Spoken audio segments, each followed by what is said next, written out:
Merci Jérémy. Donc on va revenir sur notre, diaporama du jour. Alors un petit rappel, hein, c'est quelque chose sur lequel je vais passer rapidement parce que vous êtes un certain nombre d'entre vous à avoir déjà entendu ce topo sur les précédents webinaires. Mais pour les nouveaux arrivants, très rapidement, la traite, quelque chose qui est important dans tout élevage laitier, hein. C'est un peu le cœur de la production laitière avec des impacts sur, beaucoup de dimensions de l'élevage, depuis les résultats jusqu'au confort de travail pour le trayeur, ce qui va nous intéresser aujourd'hui. Un contexte en perpétuelle évolution, ça c'est pas une nouveauté, hein, tout le monde en parle. Et ce qui est important aussi à noter, c'est qu'on a des grosses variations entre, exploitations, mais aussi, en intra-exploitation avec des périodes dans l'année pour lesquelles les contraintes sont plus ou moins importantes. Et ce qui est certain, c'est qu'en parallèle du développement de la traite robotisée, il était plus qu'important de regarder comment on pouvait optimiser la traite conventionnelle, donc la traite hors robot. Et là, on va parler plutôt du bovin, mais la question de l'optimisation de la traite pourrait même se poser sur les 2 autres filières. Donc ErgoTrade, c'est un CASDAR innovation et partenariat qui est maintenant sur sa fin puisque nous clôturerons, à la fin février, de cette année. Et l'idée, c'était, de voir comment, avec, une approche multidimensionnelle et multipartenariale, on pouvait optimiser, heu, de manière fonctionnelle et ergonomique les traites pour des chantiers qui soient qualitatifs et qui soient plus attractifs pour les générations de demain. Et donc ce projet-là, il s'est articulé autour de 3 actions. On a déjà, évoqué pas mal des résultats de l'action 1. Là, on va plutôt être sur l'action 2, sur les mesures et analyses, des impacts multidimensionnels, le système de traite de référence, la partie acquisition de références, acquisition de données de notre projet. Et donc c'est là où je vais, passer la parole à Sébastien dans un premier temps qui va évoquer ce qui a été fait dans le cadre de cette action 2. Alors, merci Jean-Louis. Oui, pour resituer un peu, donc l'action 1, c'est l'objectif de cette action, ça a été de caractériser la perception en fait de l'activité de traite. Et donc une stagiaire, Aude Rouet, a enquêté une bonne trentaine d'exploitants pour savoir comment ils percevaient cette activité de traite. Ce qui ressort de ces entretiens, c'est que 69% des trayeurs apprécient la traite. Parce que c'est un moment où on est en contact avec les animaux, on voit l'ensemble des animaux du troupeau, et puis c'est la récolte du lait, le fruit du travail. Donc la traite, globalement, une tâche appréciée pour la majorité des éleveurs qui ont été enquêtés. Par contre, rapidement, quand on parle de cette activité de traite, il y a une pénibilité sous-jacente qui ressort.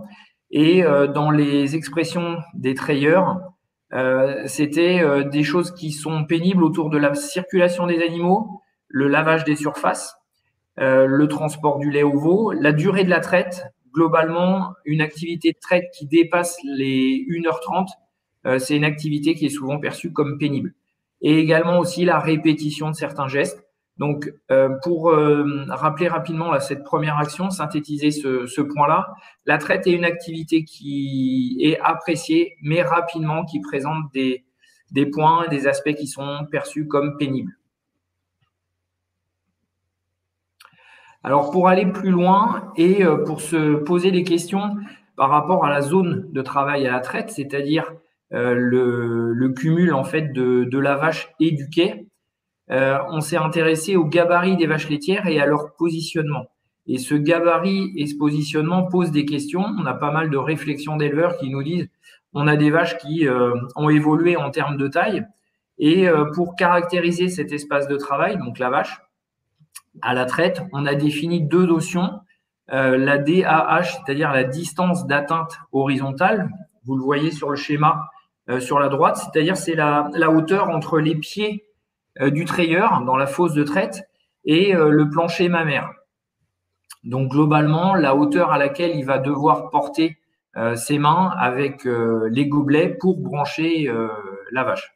Et puis une deuxième notion, la distance d'atteinte verticale. Donc je me suis trompé, pardon, la distance d'atteinte verticale, c'est celle que j'ai présentée précédemment. Et la distance d'atteinte horizontale, la DAH, qui est la distance entre la rive de quai et le trayon le plus éloigné. Donc, à savoir que lorsqu'on va brancher par l'arrière, on va avoir des trayons qui sont relativement proches. Par contre, dans les traites par le côté, les épis, etc. Il s'agit du treillon qui est le plus éloigné en diagonale, voilà, qui est le plus loin de cette bordure de quai. Donc, on a défini ces deux dimensions et on est allé mesurer en élevage, donc avec l'aide de Juliette Fazio, une stagiaire, on est allé mesurer en élevage 726 vaches laitières en situation de traite pour pouvoir caractériser ces deux dimensions. Ces deux dimensions, avant de vous les présenter, on a souhaité les comparer aux zones de travail qui sont considérées comme étant confortables, moyennes ou inconfortables. Vous voyez par exemple sur ce schéma, si on prend le schéma de gauche, qui peut représenter un treilleur dans une fosse de traite, et il est communément convenu qu'une personne qui est postée et sur un plan de travail va être dans une situation confortable quand elle va intervenir dans la zone verte, dans une situation intermédiaire qui va être tolérable dans une zone jaune, et par contre dans une zone inconfortable dès qu'elle va être dans la zone rouge, là où on va devoir étendre les bras au maximum pour aller chercher cette zone de travail. De même, donc sur le schéma à droite, qui peut représenter un treilleur debout, avec une zone d'intervention qui va être considérée comme confortable lorsqu'elle va être se situer entre, on va dire, le nombril et le cœur, globalement. Une zone intermédiaire quand on ne va pas dépasser la moitié du visage. Et puis, une zone inconfortable au-dessus, donc sur la partie supérieure du crâne et de la tête.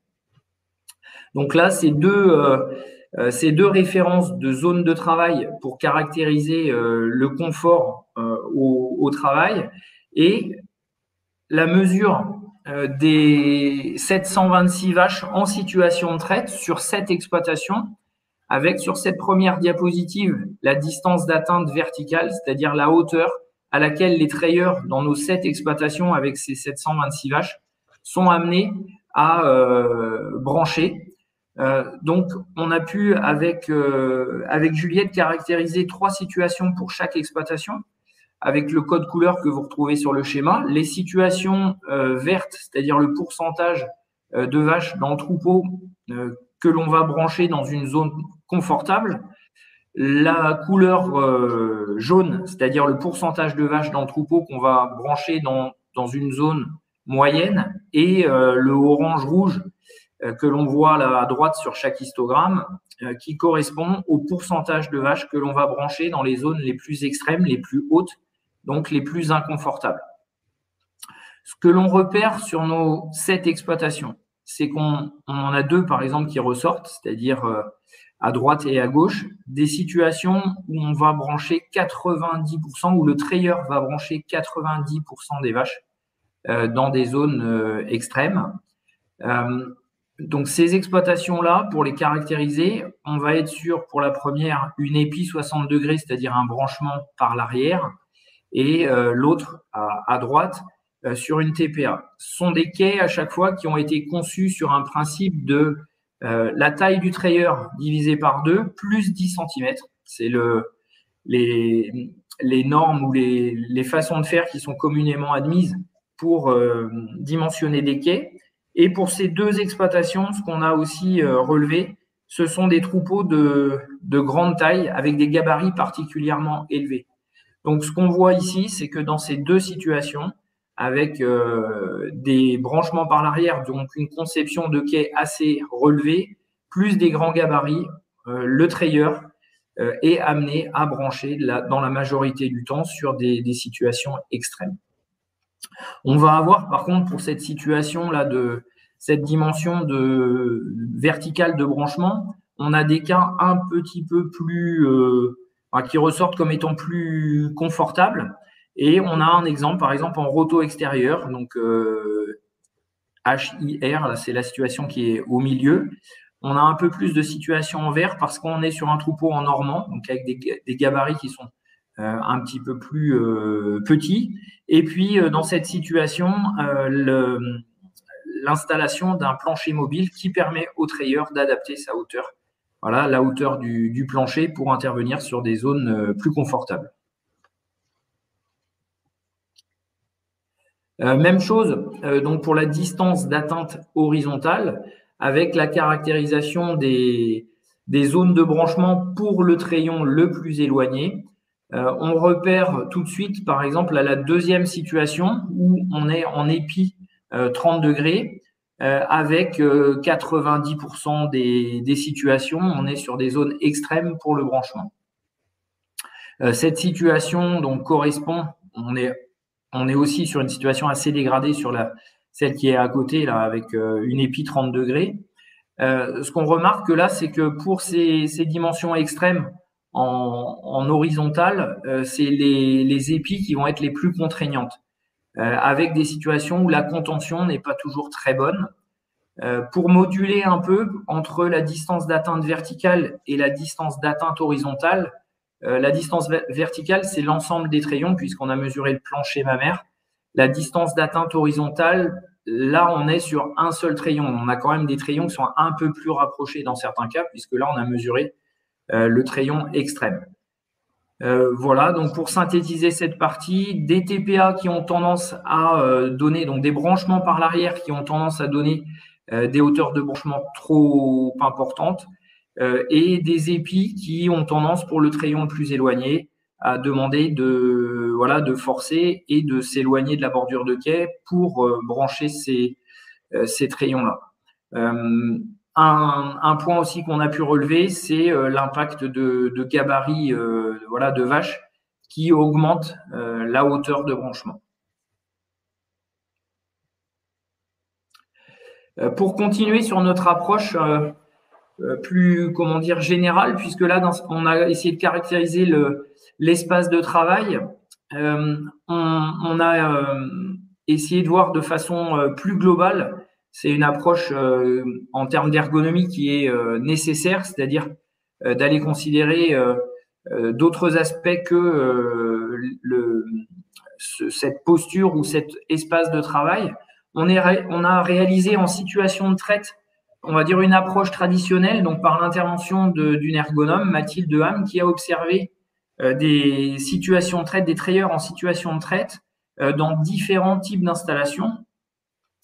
Et on a réalisé aussi donc un suivi avec David, donc qui va intervenir tout de suite après, avec une approche plus novatrice, donc avec le recours à la motion capture et à la solution développée par Imagine 3D, donc solution qui s'appelle TMS Studio. Donc je vais laisser la parole à David juste pour vous montrer, avant de passer à la partie suivante, les conditions d'observation de la traite. Donc l'ensemble des traites ont été filmées avec l'intervention donc de David pour la partie TMS Studio et de Mathilde, donc ergonome, pour l'observation sur l'intégralité de la traite. Je te laisse la parole, David, si tu veux bien. Merci Sébastien, avec grand plaisir. Je vais donc vous proposer l'usage de notre solution TMS Studio dans le cadre de cette démarche. Vous avez vu donc avec l'explication de Sébastien que les stagiaires qui sont intervenus pour analyser les postes de travail se sont appuyés sur des ABAC. Et la question que l'on pourrait se poser, c'est comment ont-elles fait ces stagiaires pour constater ces déplacements, les déplacements gestuels des agriculteurs ou agricultrices, donc autour des animaux, autour des vaches. Et donc évidemment, il y a plusieurs méthodes pour le réaliser. La méthode traditionnelle est une méthode d'observation sur place, évidemment, sur site, avec mètre et ruban, et évidemment possibilité de prendre des photos pour pouvoir donc confirmer les résultats.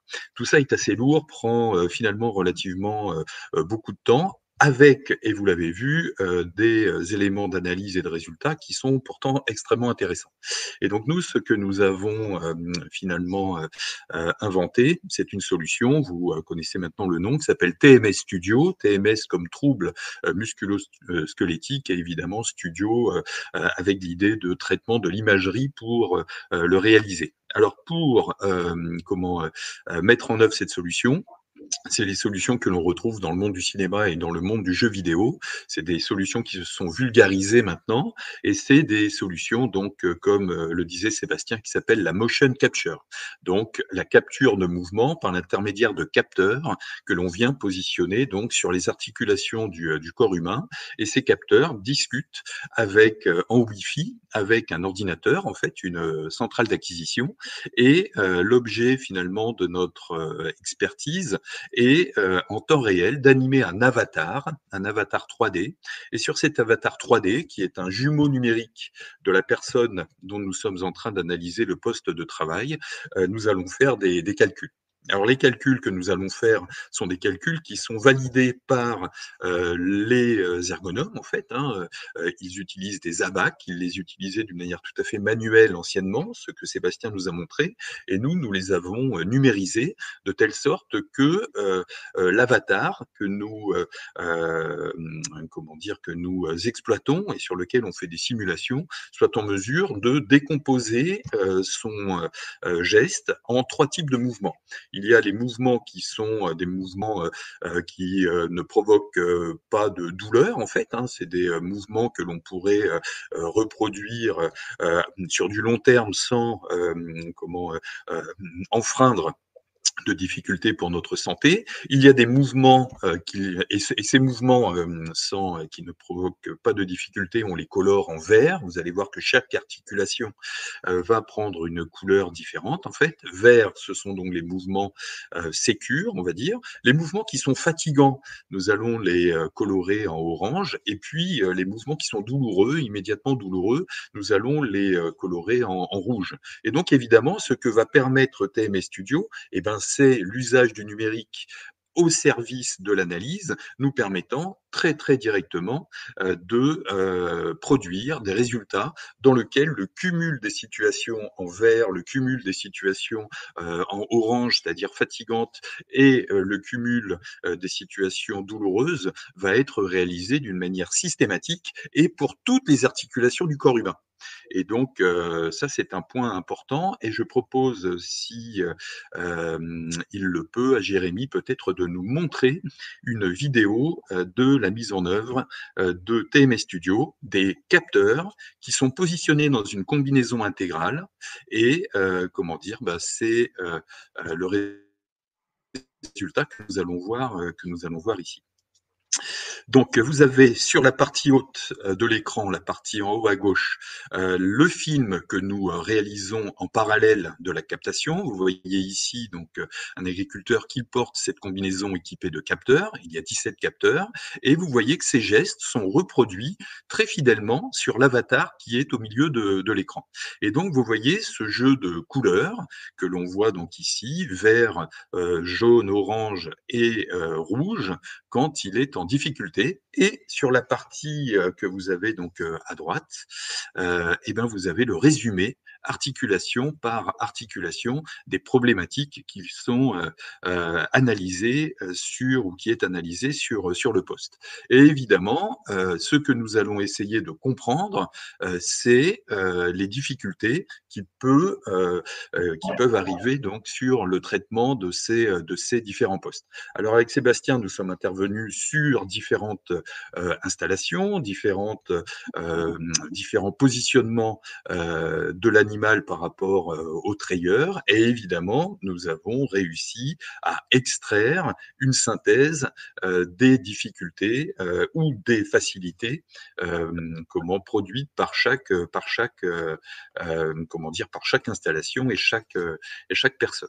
Donc, pour évidemment ce faire, nous avons 2 types de traitements. Nous avons un traitement extrêmement immédiat, comme vous l'avez vu, en exploitation. Et puis derrière, en fait, on va avoir un traitement en bureau sur l'ordinateur, je dirais individuel, qui va nous permettre en fait de rentrer un petit peu plus précisément dans l'analyse par l'intermédiaire d'un traitement graphique que l'on va pouvoir en fait analyser un petit peu plus en profondeur pour pouvoir essayer de définir des phases qui sont des phases particulières dans l'enchaînement du mode opératoire. Et dans ces phases évidemment particulières, on va essayer de mieux comprendre quelles sont les raisons de la problématique, qui sont soit des problématiques de fatigue, quand cette fatigue est cumulée sur de la longue durée, ou évidemment, ce qui nous intéresse aussi grandement, ce sont les problématiques de douleur.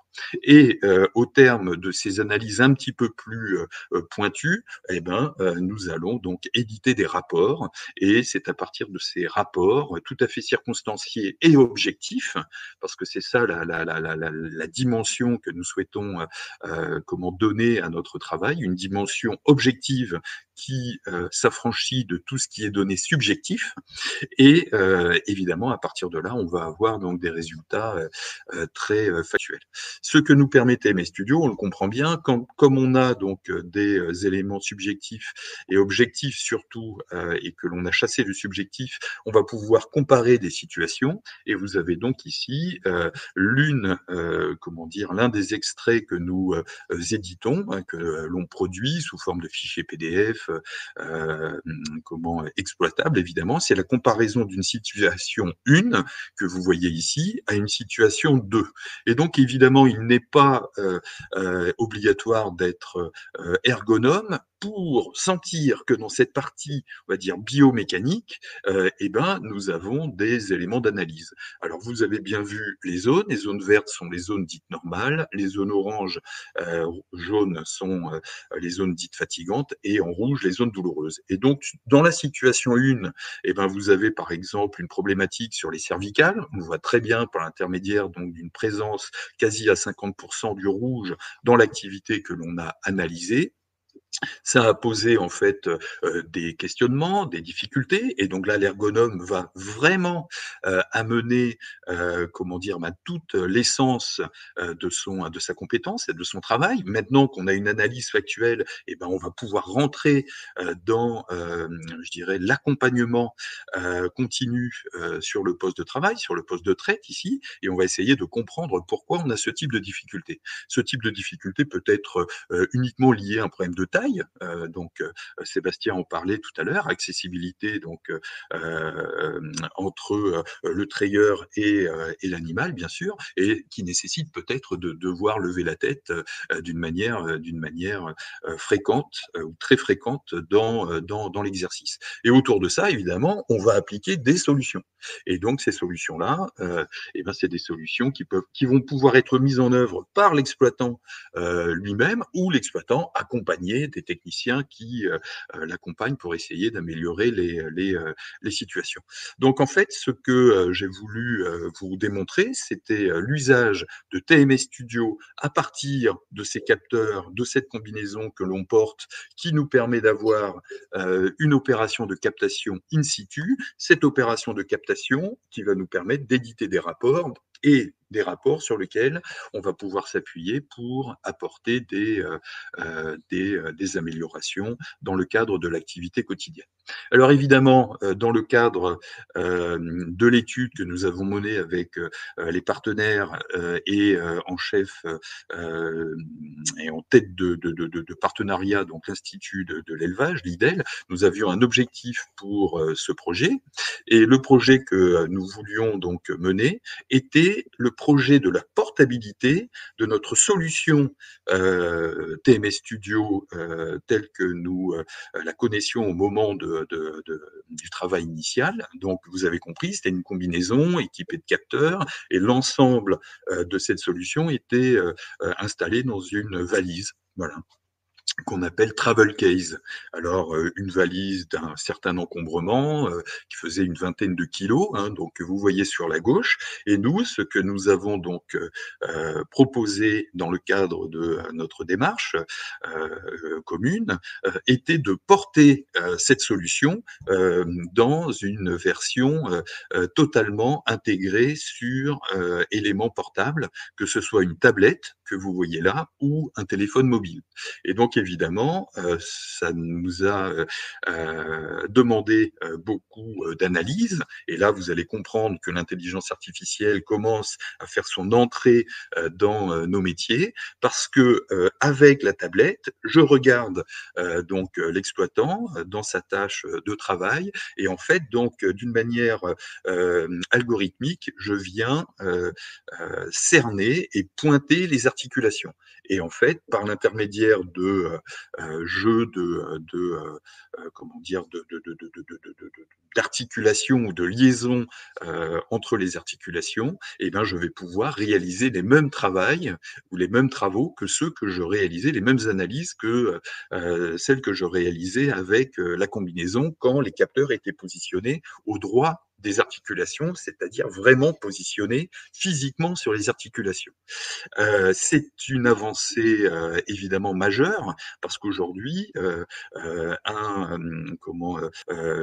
exploitant, à titre même individuel, s'il a un observateur extérieur, pourrait tout à fait utiliser la solution. Évidemment, des techniciens pourraient être amenés à apporter leur savoir-faire, des techniciens agricoles pourraient être amenés à apporter leur analyse et leur savoir-faire pour l'amélioration des conditions de traite. Et on comprend bien que nous ne sommes plus obligés d'intervenir avec comment dire, un matériel certes efficace, mais relativement délicat à mettre en œuvre. Là, on arrive avec son téléphone mobile, avec sa tablette, on regarde par l'intermédiaire de la caméra du dispositif l'opérateur et le travailleur donc en train d'exercer sa tâche, et immédiatement, nous avons le même résultat décomposé, articulation par articulation, avec les différentes couleurs, vert, orange et rouge. Et donc, évidemment, vous comprenez que nous sommes dans une phase qui peut être une phase extrêmement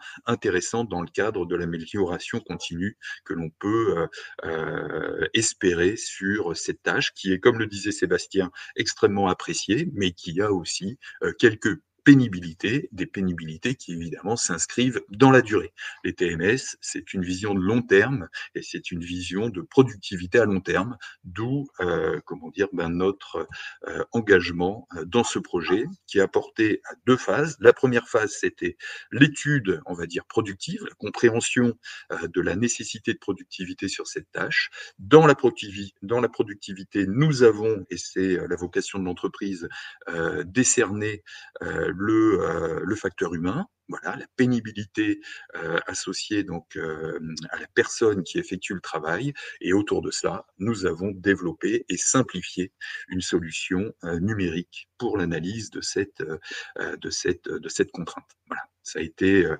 donc notre démarche autour de ce projet, et nous sommes très heureux d'avoir été déjà accompagnés par des professionnels, donc des professionnels que vous connaissez autour de leurs instituts et de leur vocation, et d'être évidemment intervenus dans des exploitations très variées où nous avons compris l'enjeu d'une profession. Voilà.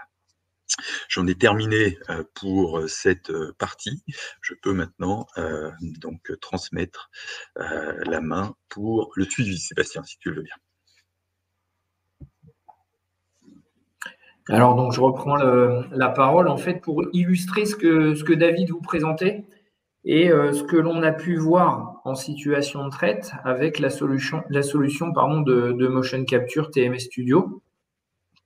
Alors, quelques exemples pour illustrer la mise en œuvre de cet outil dans les situations de traite. Donc là, sur la gauche, vu de dos, un trayeur sur une salle de traite rotative, un roto qui est en fin de traite, de brancher donc les gobelets sur les plateaux de lavage.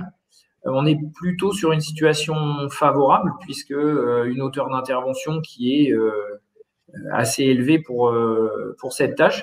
Et c'est confirmé donc par l'avatar là que vous voyez au centre, avec des zones majoritairement en vert, donc une partie un petit peu du haut du corps qui se colore légèrement en jaune, et des scores qui sont, alors là, même si c'est peu lisible, très favorables pour cet intervenant et cette séquence de travail.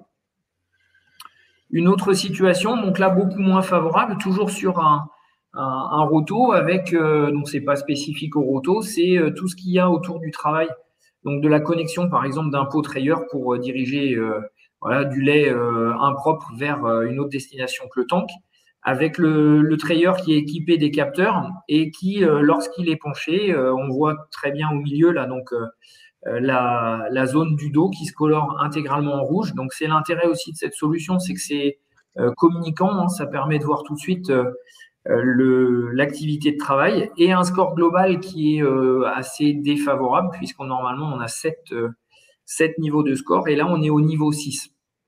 Alors faut modérer un peu là ce que je dis puisque c'est quand même une activité, on ne passe pas son temps à brancher des pots à la traite même si ça peut arriver sur quelques répétitions, mais c'est une activité qu'on a voulu quand même caractériser pour avoir une vision plus large de la traite et pas seulement la phase de branchement. Alors, pour terminer sur ces parties, une autre illustration donc d'une jeune femme qui est à la traite dans une salle de traite TPA, globalement avec une posture assez droite. Par contre, quand on regarde, donc elle est de taille, c'est pas noté ici, mais de taille de taille moyenne, on va dire. Par contre, avec un troupeau de grand gabarit, un quai relativement haut, et on le constate sur les résultats, donc sur une séquence qui a été suivie, qui correspond au branchement, et on va avoir son bras droit, donc qui est à gauche sur le schéma, qui est beaucoup dans les couleurs jaune et rouge, notamment son épaule qui, pour un tiers du temps, l'articulation de l'épaule qui se situe dans des zones extrêmes. Donc voilà une bonne illustration de ce que l'on a pu voir à la traite. Et pour synthétiser sur les situations qui ont été suivies, ce qu'on peut noter, c'est qu'on a vu des situations qui sont favorables, c'est-à-dire des hauteurs d'intervention qui sont adaptées aux trayeurs et aux troupeaux, donc souvent sur des installations récentes. L'effet bénéfique du plancher mobile, ça on l'a noté dans les installations qui ont été suivies, qui permettent, avec des collectifs de travail qui sont variables et donc des tailles d'intervenants qui sont variables, qui permettent d'adapter la hauteur d'intervention. L'intérêt de la bonne contention et des situations où l'animal est rapproché du trayeur, ce qui évite de se pencher pour pouvoir intervenir.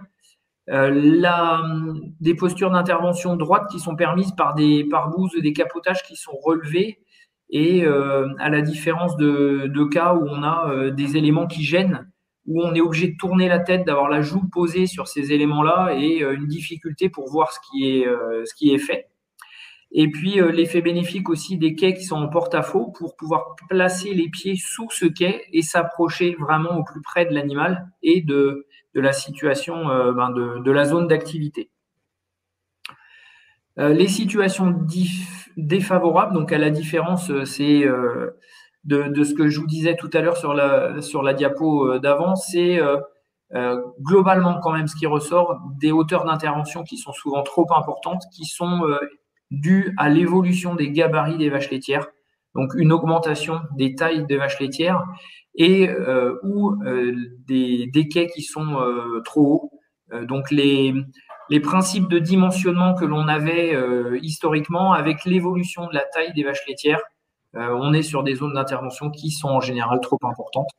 Des distances d'atteinte qui peuvent être trop importantes aussi, notamment avec des troupeaux assez hétérogènes quand on a des croisements ou des contentions qui ne permettent pas aux animaux d'être bien rapprochés de la bordure de quai.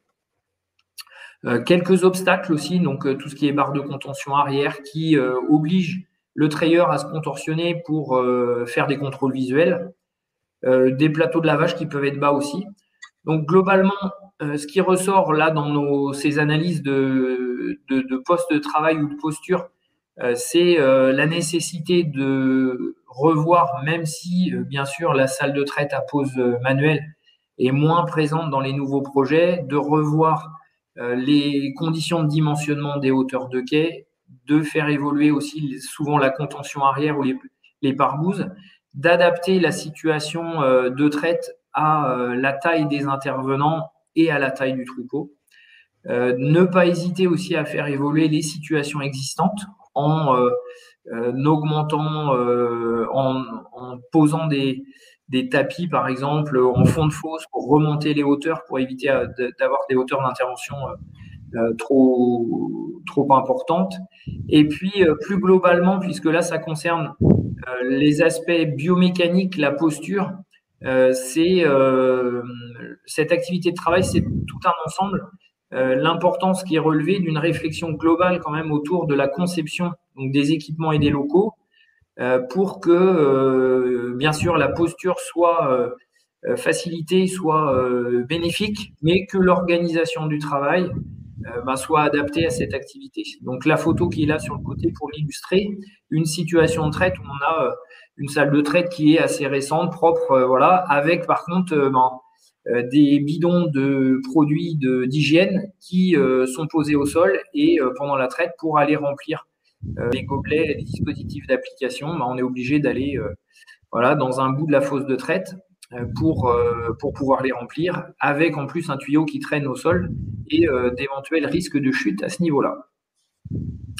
Voilà, moi j'en ai terminé pour ma partie et je vais laisser la parole à Jean-Louis pour conclure sur ce webinaire. Très bien, merci à tous les deux. Donc, en conclusion, c'est que ce qu'on voulait vous présenter, c'est des outils parmi d'autres d'accompagnement de la traite. Alors là, focalisé bien sûr sur l'ergonomie, ergonomie dont on reparlera sur le webinaire de la semaine prochaine, lundi prochain. Ce qu'il faut aussi noter, c'est que dans le cadre de ces projets, que ce soit sur une nouvelle installation ou sur la rénovation d'une installation existante et même sur d'autres projets d'évolution de la traite, ce qui est intéressant, c'est de se faire accompagner ou d'accompagner, si on est conseiller, les éleveurs en cours de réflexion. On a des conseillers spécialisés, des préventeurs de la MSA qui sont là pour accompagner les éleveurs et c'est dommage de s'en priver. Et il faut le voir comme un investissement, hein, tout comme l'hygiène de traite est un investissement dans le déroulement de la traite, quelque part, la matière grise là qu'on va mettre autour de la table pour faire avancer le projet va être considérée comme un investissement pour que derrière la traite soit confortable pour tout le monde. Et puis, un petit rappel du webinaire précédent, hein, c'est confortable pour le trayeur, mais aussi pour ses animaux, et les deux se le rendent bien en général. Et ce qu'il faut, au final, c'est de se dire qu'il y a besoin de trouver une complémentarité, pardon, entre les différents outils, les différentes méthodes d'approche, parce que, les accompagnements classiques, ils ont tout à fait légitimité à exister, hein. Il y a des cas d'école sur lesquels on n'a pas forcément besoin des nouvelles technologies pour, faire avancer les choses. Mais on voit qu'on a aussi, des choses que nous permettent les nouvelles technologies ou ce qui n'est pas facile à dimensionner ou à réfléchir autrement, pour lesquels les nouvelles technologies apportent, une réelle plus-value.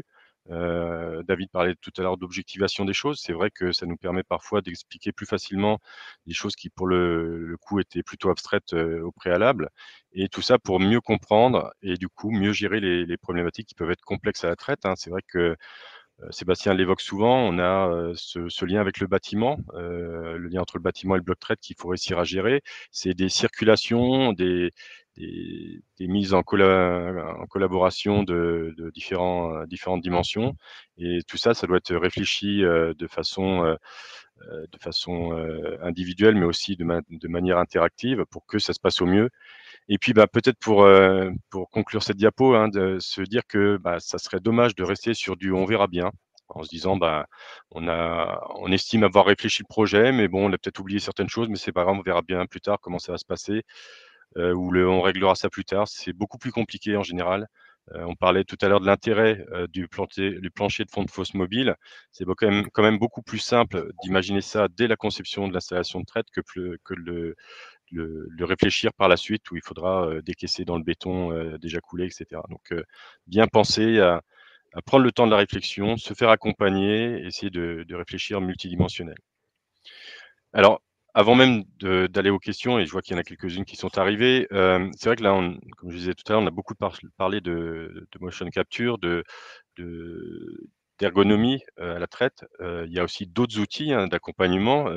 Dans le cadre d'Ergotraite, on a regardé aussi ce qu'il en était de la qualité de la traite, du bon déroulement de la traite. Il y a bien sûr d'autres outils, mais sur lesquels on a déjà assez largement communiqué. C'est tous les outils de test pendant la traite, hein, qui permettent de garantir qu'on a en main les éléments qui permettent de se dire si les choses se passent bien au niveau mécanique et à l'interface entre l'animal, la machine et le trayeur. Donc faut pas se dire que les nouvelles technologies n'ont investigué que ce domaine de l'ergonomie. Il y a bien tout un tas d'autres dimensions sur lesquelles ça apporte des éléments de confort aussi pour les intervenants. moi qui suis plus habitué, aux tests pendant la traite, c'est, tout un tas de captations, un peu comme celles qu'évoquait David tout à l'heure, qui sont faites par ces dispositifs, miniaturisés sur lesquels on peut revenir par la suite et ce qui nous permet, nous, spécialistes de telle ou telle thématique, de se focaliser sur ce qu'on a un peu plus de mal parfois à faire quand on est en train de relever des temps ou relever des actions, sur un papier à l'ancienne. Alors effectivement, je vois qu'il y a des questions qui sont arrivées, donc je vais me permettre de vous les répercuter, Sébastien et David. Alors première question, savoir si les capteurs qui équipent la combinaison, ne gèrent que les mouvements ou si on a aussi une gestion de la force qu'on met dans le mouvement, à savoir est-ce qu'on a un lien, au poids de la griffe par exemple? Sébastien, si tu me le permets, je vais pouvoir répondre à cette question et je vais pouvoir y répondre en plusieurs strates en fait. Hein. Dans la solution telle qu'on l'a décrite, c'est la notion de positionnement. D'accord. On ne parle pas de mesure de l'effort dans la solution que l'on a mise en œuvre. Par contre, avec comment dire une expérience dans la lecture des rapports, on arrive à bien comprendre l'influence de la force demandée sur, je dirais, les positions. Et c'est tout à fait normal en fait. Hein, quand vous portez une griffe qui définit un poids, évidemment, votre coude ou votre épaule va être amené à se déplacer en fonction de ce poids. Et donc, évidemment, l'influence du poids sur la position va être très importante. Une griffe à bout de bras et évidemment un petit déhanché, et ce déhanché est mesuré par l'intermédiaire de TMS Studio. Donc la première réponse, c'est que la force, nous ne la mesurons pas. Par contre, la position, elle est révélatrice de cette force. Le deuxième élément de réponse, c'est la possibilité que nous pouvons mettre en œuvre de mesurer en même temps que le position, le rythme cardiaque.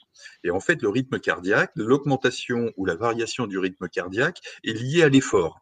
Nous n'avons pas l'effort par articulation, mais nous avons l'effort global et nous voyons bien que, comment dire, un poids qui serait lourd. On a fait du travail sur le temps calé, hein, notamment. Sébastien, tu te souviens de ça? Et on se souvient bien que pour porter les seaux de lait dans le tank, et bien évidemment, il y avait augmentation du rythme cardiaque et l'impact de l'effort sur le travail. Et puis arrivent évidemment des nouvelles technologies, et les nouvelles technologies, c'est la possibilité de mesurer les efforts en temps réel. Et ça, vous allez vite comprendre, ce sont toujours des capteurs que l'on vient coller à même la peau. Et en fait, ces capteurs sont des jauges, et ces jauges, en fait, vous savez, vont se déformer en fonction de la contraction musculaire et par un effet mathématique, hein, nous allons pouvoir donc déduire l'effort porté sur chaque articulation.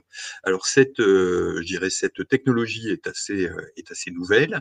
Nous sommes en train de veiller activement et nous procédons à des tests. Et évidemment, si il y a des aspects efficacité et des aspects économiques qui rentrent en ligne de compte, c'est des technologies que nous viendrons intégrer directement dans TMS Studio. Donc voilà comment on peut traiter la notion de l'effort autour de nos analyses, mais je vous dirais avec beaucoup d'expérience aujourd'hui, la première partie qui juge les positionnements en fonction des efforts dégagés est déjà extrêmement intéressante. Très bien. Une autre question sur le fait de savoir s'il, il a été fait des relevés 3D sur un même système, mais avec des opérateurs différents, pour voir s'il y a des stratégies posturales différentes dans un même environnement? Là, je vais pouvoir répondre à cette question-là. Non, on n'a pas, en fait, on a équipé pour chaque type de traite un trayeur et on n'a pas, dans la même installation, suivi 2 trayeurs différents. Par contre, lors des films, on a pu voir, quand il y avait 2 intervenants, des différences d'organisation, des différences aussi de façon de faire, voilà, dans l'organisation du travail. Mais sur la captation, on n'a pas équipé 2 personnes différentes dans la même situation de travail. Donc effectivement, ça n'a pas été fait, par la captation en motion capture. Par contre, quand on fait des suivis de traite, on s'aperçoit que, comme tu le disais, les uns et les autres, on intervient différemment en termes d'organisation, mais aussi en termes, de posture et les collègues de la MSA vous l'évoqueront sûrement au webinaire de lundi prochain. On a, tous nos façons d'interagir avec les équipements et ou avec, les animaux qui peuvent être différentes et ça, on va dire que ça fait partie de la dimension, humaine à prendre en compte, cette façon, qu'on a les uns les autres pour une même action d'intervenir peut-être de façon un peu différente, sachant qu'on est gaucher ou droitier, plus ou moins grand, avec des segments qui sont plus ou moins longs suivant, comment on a été conçu à la naissance. Autre question, est-ce que le port de cette combinaison bourrée de capteurs a pu modifier le comportement et les gestes habituels des personnes qui ont réalisé la traite? Et est-ce qu'il y a eu des retours sur ce point? Alors, je peux apporter les éléments parce que j'ai trait avec. Et sincèrement, au bout de 2 minutes, c'est oublié, hein. C'est l'ensemble des trayeurs qui l'ont porté. Là, on n'a pas eu une seule remarque sur le côté gêne, voilà, pendant l'activité. Et pour l'avoir porté, oui, au bout de 2-3 minutes, ça y est, c'est oublié et vous fonctionnez comme d'habitude. Très bien. Alors, il y a une autre question, à savoir si l'expertise par l'outil TMS Studio est-elle disponible? Si oui, quelles en sont les modalités? Je pense qu'il faut se tourner vers David pour ça et prendre contact avec lui pour en discuter, en détail, j'imagine? Eh ben, merci Jean-Louis. Oui, effectivement, la solution TMS Studio est disponible. Elle est disponible maintenant dans ces deux options. Vous avez compris, l'option valise qui était là depuis 2019 à peu près, et l'option vidéo, évidemment, qui apporte un élément complémentaire de simplicité de mise en œuvre.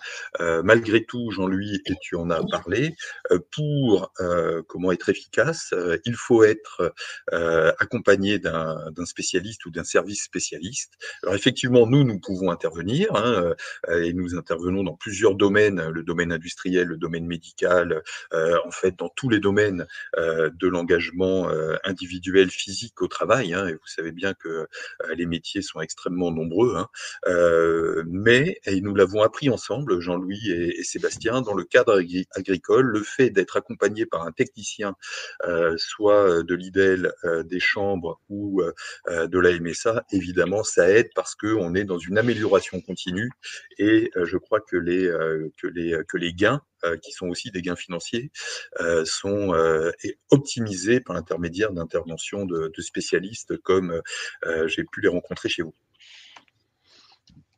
Très bien, puis du coup, bah, il y a tout un tas d'autres questions collatérales par rapport à l'outil TMS Studio, à savoir s'il est déployable sur d'autres tâches. Je crois que je peux répondre oui, c'est ce que tu nous dis souvent, David, hein, c'est assez paramétrable. Et je vois qu'il y a aussi, d'autres questions là, en complément de ce qu'on a évoqué tout à l'heure, savoir si le poids des griffes a été, pris en compte ou évalué. Et là, je vais pouvoir répondre puisque, on avait fait un petit exercice, un petit jeu comme ça dans le cadre des journées étudiantes avec Sébastien à Trévarez et on avait pesé, 2, 4, 6, 8, 10 griffes, 10 faisceaux trayeurs, parce qu'il faudrait mieux parler de faisceaux trayeurs que de griffes, hors tuyaux longs à lait et tuyaux longs de pulsation, parmi les plus utilisés, sur les élevages français. Et en fait, on essayait de faire trouver aux jeunes quel était le faisceau le plus léger, quel était le faisceau le plus lourd. Et il y avait très clairement 1 kilo de différence entre le plus léger et le plus lourd, et sachant que les poids allaient de à peine 1,5 kg jusqu'à, quasiment, 2,5 kg, hors faisceau long à lait. Et je le précise bien parce que, si on hors tuyau long à lait, pardon, et je le précise bien parce que si on a un tuyau long à lait qui est plein de lait, ben, on augmente, très rapidement le poids en conséquence. Et je Et peux compléter, oui, Jean-Louis, vas-y. sur cette Oui, bien partie-là. Donc, sûr, oui. on a mesuré tous les faisceaux là dans les situations qui ont été suivies et on avait que des griffes légères, donc aux alentours de 1,5 kg, 1,7 kg, et une fois branchées, 2 kg. Voilà, puisqu'on les a mesurés, en fait, on les a pesés en situation de travail, d'activité. On était voilà, autour de 2 kg, entre 2 kg et 2,5 kg pour l'ensemble des griffes. Voilà, on a fait la même chose aussi pour les pots à lait, hein. Donc on était très souvent sur des entre 15 et 20 kilos là, dans les pots qui sont manipulés en salle de traite. Très bien. Et une autre question, à savoir si les mouvements répétitifs, ont été pris en compte, les premiers jets, nettoyage des trayons, post-trempage, avec des poids là qui pour le coup sont pas toujours, si conséquents que ça, mais c'est surtout la répétitivité des mouvements. Est-ce que c'est pris en compte au niveau de cet outil, de cette approche? Oui, oui, exactement. Là, nous avons montré en fait la silhouette avec les camemberts de couleur, hein, vous l'avez vu. Ça, c'est la première analyse, mais dans les rapports, en fait, on va bien plus loin. Et parmi donc les éléments que nous produisons, il y a tous les éléments statistiques qui vont prendre en compte en fait à la fois les fréquences, les répétitions et évidemment l'impact que ces éléments usants, hein, parce que tout ça sont des éléments usants, vont pouvoir avoir sur la santé des personnes. Très bien, merci. J'ai l'impression qu'on a quasiment éclusé les questions thématiques. Après, il y a une question complémentaire sur la possibilité d'avoir accès aux. Donc c'est ce que j'évoque là sur cette dernière diapo de conclusion. En tout cas, merci à tous pour votre participation. Merci à tous ceux qui ont posé des questions. Merci David et Sébastien pour les éléments que vous avez apportés, notamment en réponse à ces questions. Et effectivement, tous les replays de toutes les sessions seront disponibles sur le site dédié à Ergotraite sur idel.fr. Donc vous tapez idel.fr/ergotraite et vous allez retrouver le mini-site de présentation du projet, et sur la dernière page, le dernier onglet, pardon, vous avez le lien vers les différents webinaires. Et donc, je vous invite au prochain webinaire qui sera lundi prochain, lundi 3 février, de 13 à 14 heures. Et on reviendra encore plus en détail sur ce qu'est l'ergonomie à la traite avec nos collègues de la Caisse centrale de MSA. Voilà, bah écoutez, s'il n'y a pas d'autres questions, ce qui a priori a l'air d'être le cas si je regarde le chat, on vous souhaite tous une bonne fin de journée, une bonne semaine, et puis bah, rendez-vous à lundi prochain pour ceux qui le souhaitent. Au revoir.